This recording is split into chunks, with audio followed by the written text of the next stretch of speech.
Anthony Davidson in einen Querschläger rein. Der überschlägt sich in der Luft und scheppert mit voller Wucht in die Reifenstapel, die dort einen Kreisverkehr der Landstraße schützen. Ein furchtbarer Unfall, 310 km/h die Geschwindigkeit. Er der Unfallverursacher, Pier Giuseppe Perazzani aus Italien. Und die geschockten Mienen des Teams bei Toyota, denn Anthony Davidson muss nach diesem Crash mit dem Rettungswagen ins Medical Center. Lights ablaze. Make sure the slower cars see them. Here we go. Oh my God! Oh my God! The Mercedes has taken off. That's Peter Dumbreck at the wheel of the number 5 Mercedes. The car flew right up into the air, over the barriers, over. Oh, that's McNish. That's Alan McNish. That's a massive chunk there. Traffic. Oh boy, that was no. He went for a hole there, boys, that was not there. Look at the spectators. Boy, the camera guy's lucky. God, Look at that wheel flying. On the damage, but it's a huge impact, as you can see. That will have done a lot more internal damage than we can actually see from the cameras now. Well, the tyre wall doing its job, the barriers will have to be repaired, and so unfortunately the session has been red flagged, and the clock rolls on. It will spin out in just over 4, 3, 2. Oh, just on turning, maybe touched the grass on the way in. Just went a little bit too wide on entry. Got that left rear on it. Wider runoff area there at Tertre Rouge. Back that in, that'll be a left rear corner shot as well. Parce que je sais que ça tenait à corps, alors qu'il y a un problème sur la Corvette du team de l'équipage d'Oliver Gavin à l'instant, qui a perdu. Ah non, contact, oh, ça a tapé fort, très fort. C'est terminé pour la voiture, je peux vous l'assurer. Ah oui. C'est terminé. Il s'est fait accrocher la roue arrière. Safety car qui entre en piste maintenant. Avec donc la voiture, la Corvette de Marcel Fessler qui était au volant. Là, c'est terminé. Je peux vous l'assurer, c'était un énorme choc. This is Mike Rockefeller. This is the most recent incident. And again a Ferrari, a GT Ferrari. The gap was closed and the result the same.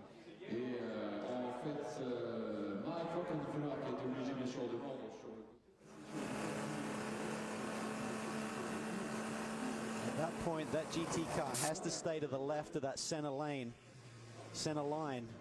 There is no need for that car, with the amount of speed it's carrying, to go to the apex, Scott. There isn't. It's plenty wide. There is no reason to apex. You need to. It's give and take. I'm sure we're on board with one of the GT cars has taken a bit of a ride. That's different. Oh, there you see it. Just Lapierre just in there with huge speed and then gets into all of the other cars. So he actually hit the Ferrari, which hit the Audi. Yeah. И мы видим, что еще один прототип там сейчас стоит. И здесь, судя по всему, замедлился Бананоме. И разбита одна из Toyota также. И разбита Ferrari. Разбита одна Toyota и одна Audi. Вот это поворот, вот это развитие событий.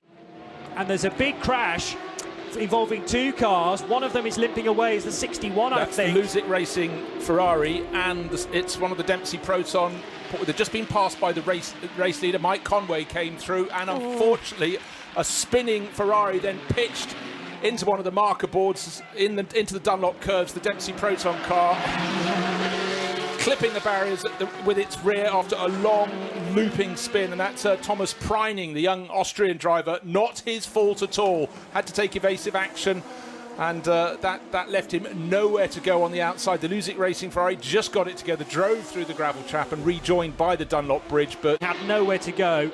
Completely sideways was the pole-sitting car in GTE Am, and Preining thought, I need to get out of this, but he had very little time to react and no road to his right-hand side, through the car to the right, but then the pendulum was starting to spin already in the Porsche. Couldn't slow the car in time, took out one of the polystyrene marker boards, and the 61 of Ozzy Negri is arriving at the Dunlop Estes fully backwards there and clattering into the polystyrene shards that were thrown up by Thomas Preining. I really hope the 88 Porsche is recoverable. Mainly a water, but that's a very big shunt. Was that Antonio Garcia at the wheel? Where are they there? No, Tommy Milner. Yeah, it's a head-on, and that car... Well, that's now facing backwards, having gone in, and that is the final chicane. Yep. Here we go. Oh, breaks away from him, hits the wall, hits the end. That is a big shunt, and that is the end of the race. Yeah, so that's not the final chicane, that's the Dunlop chicane. That's where the Porsche went off our first retirement. On passe souvent des mauvais moments. Oh oui. Alors peut-être se faire doubler par l'Audi et peut-être un petit peu gêné. Ouh, le choc va être terrible. Ouais. Ouh là là là là. Ouais. Ça tape fort. Il revient sur le replat, c'est ce qu'on disait tout à l'heure. The car, it's not. Oh, well, there's another car on the inside there. Yeah. Red flag. Oh, who did that 2 years ago? And what was on the inside? It was the 84 Ferrari coming out of the pit lane, but he was within the white line. Andre Lotterer go through on that last lap with another personal best, 3:24, and a massive accident there for the Pegasus racing car. So that's not somewhere you want to have an incident. Clearly, you know, didn't look like he hit too hard there. He came. So they tried two splitters. That in the background of the wheels going back on the car now. It had a bumper and it was a big impact that I don't know if we saw. But yeah, thankfully the GR car will make its way back out. Although what looked like a promising start to the day with a great qualifying week hasn't gone well. Duncan, thanks very much. We just had the replay of number 98 going off the road, and Young, who before the week started said, judge me by my results, not by my age, who's bringing the car back into the pits. They are running last in the field at the moment, but the car ahead of them, the 55 Spira Race Ferrari, has had the draw pulled. Oh my goodness. Oh, that was a big hit. That was a huge hit. Oh, that's why I was looking at there and thinking that barrier is very buckled. That barrier is going to take a lot of... Some guys will start to roll out of it a little bit before they get there. Here it is again. Look to the top of your screen. Looks like he dropped a wheel on the inside there. You see some dust kicked up there. I don't think the Porsche was heading to pit lane. I just think that the Corvette may have got too far off the inside. You see it took a big jump, and then he tried to capture it, and then the front hooked right into the Porsche.